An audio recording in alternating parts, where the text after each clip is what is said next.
barokah penduduk kota Tarim, wa barokah Tarim, barokahnya kota Tarim, wa ahlaha, dan penduduk kota Tarim. Penduduknya laki, perempuan, dan anak kecil, semuanya wali.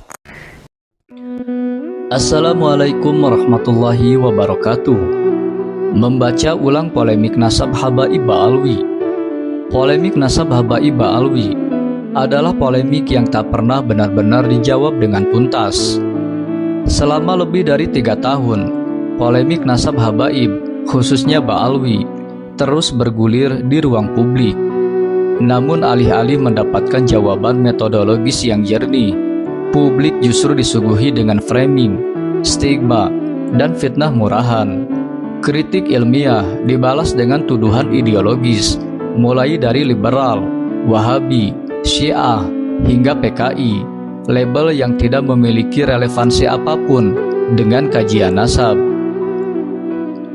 Di titik inilah perlu ditegaskan sejak awal, keraguan terhadap nasab ini bukan lahir dari kebencian, melainkan dari keraguan kepada klaim, karena bukti-bukti yang mendukung klaim tersebut juga lemah dan diragukan.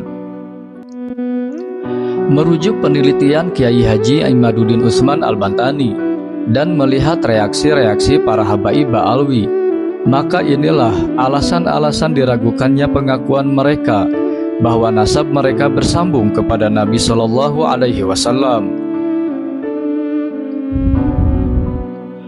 Pertama, kekosongan sejarah selama 550 tahun. Fakta paling mendasar sekaligus paling sulit untuk dibantah bahwa leluhur Habaib Ba'alwi itu tidak tercatat dalam kitab-kitab nasab dan sejarah sezaman selama kurang lebih 550 tahun. Ini bukan celah kecil dalam catatan sejarah. Ini adalah lubang historiografis yang sangat besar. Dalam disiplin sejarah, 1 atau 2 generasi tanpa catatan masih dapat dimaklumi. Namun 5,5 abad tanpa satupun bukti eksternal sezaman adalah anomali yang serius.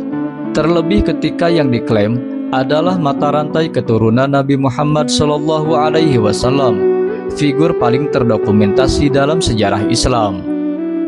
Ironisnya, banyak tokoh yang tidak pernah mengklaim nasab kenabian justru tercatat rapi dalam kitab-kitab sejarah pada periode yang sama, sementara figur kunci dalam silsilah Ba'alwi menghilang total dari panggung sejarah. Kedua, catatan internal dan mimpi.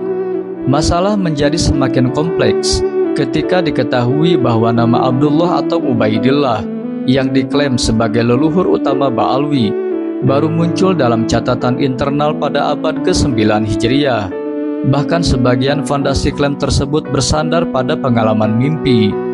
Dalam disiplin ilmu apapun, sejarah, filologi, bahkan teologi, mimpi tidak pernah diakui sebagai alat verifikasi nasab.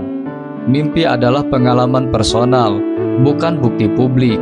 Ketika mimpi dijadikan dasar silsilah, yang sedang dibangun bukan sejarah, melainkan mitologi. Ketiga, filologi yang bungkam. Ditinjau secara filologis, tidak ada satupun bukti eksternal yang dapat menguatkan keberadaan historis orang yang bernama Abdullah atau Ubaidillah sebagai figur yang nyata. Tidak ada manuskrip sezaman, tidak ada rujukan silang, tidak ada pengakuan dari sejarawan independen pada masanya. Tokoh yang menjadi poros klaim nasab ini berdiri di ruang hampa sejarah. Jika ini menyangkut silsilah keluarga biasa, mungkin tidak akan menjadi persoalan publik.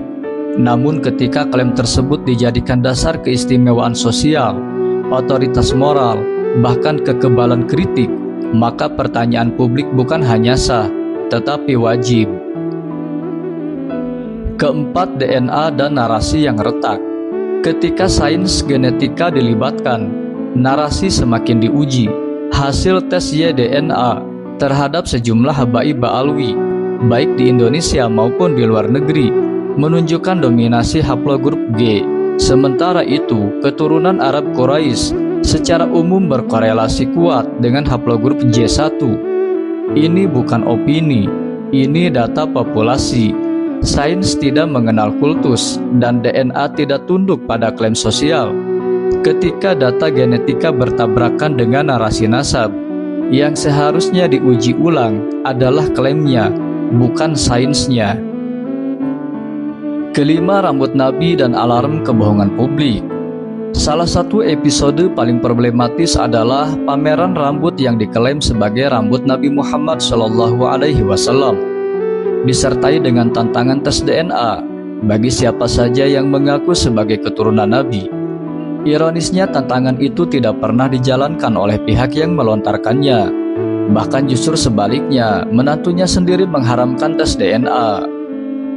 Jika rambut itu benar milik Nabi, mengapa verifikasi ilmiah dihindari? Dan jika bukan, maka pertanyaannya jauh lebih serius. Rambut siapa yang dipamerkan kepada publik? Jika itu bukan rambut Nabi, maka yang terjadi bukan kesalahan kecil, melainkan kebohongan publik atas nama Rasulullah SAW.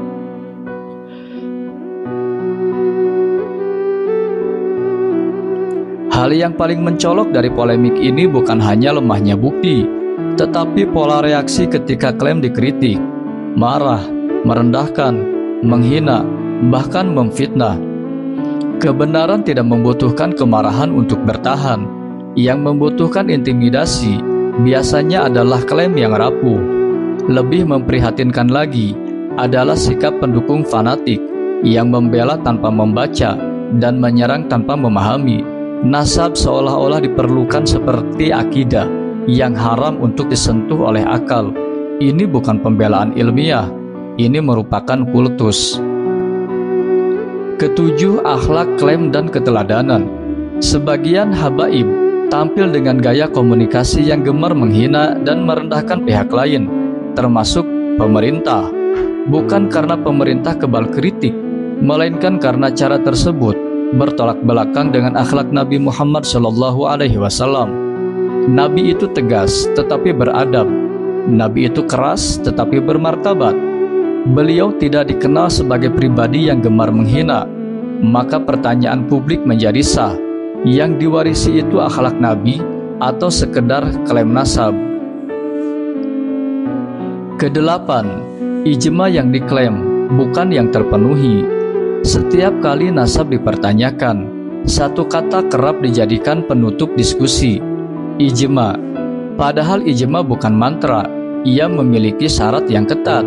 Kesepakatan seluruh mujtahid pada satu masa atas satu perkara dengan data yang jelas dan dapat diverifikasi. Pertanyaannya sederhana, di masa apa ijma itu terjadi? Sementara tokoh poros klaim tersebut tidak tercatat dalam sumber sezaman. Penerimaan sosial itu bukan ijma, tradisi itu bukan dalil. Mengklaim ijma tanpa memenuhi syaratnya adalah manipulasi otoritas, bukan argumentasi ilmiah. Sebagai penutup, nasab, verifikasi, dan kejujuran intelektual. Dari seluruh rangkaian ini, satu kesimpulan menjadi tak terelakkan. Keraguan terhadap nasab Ba'alwi bukanlah fitnah, melainkan konsekuensi logis dari ketiadaan bukti, kontradiksi data, dan reaksi sosial yang defensif. Nasab yang sah tidak takut diuji, kebenaran tidak alergi pada verifikasi, dan klaim yang hanya bisa bertahan dengan tabu, intimidasi, dan kemarahan sedang mempertahankan privilege, bukan kebenaran. Dalam tradisi keilmuan Islam, yang paling berbahaya bukanlah pertanyaan, melainkan klaim suci yang takut pada cahaya akal. Wassalamualaikum warahmatullahi wabarakatuh.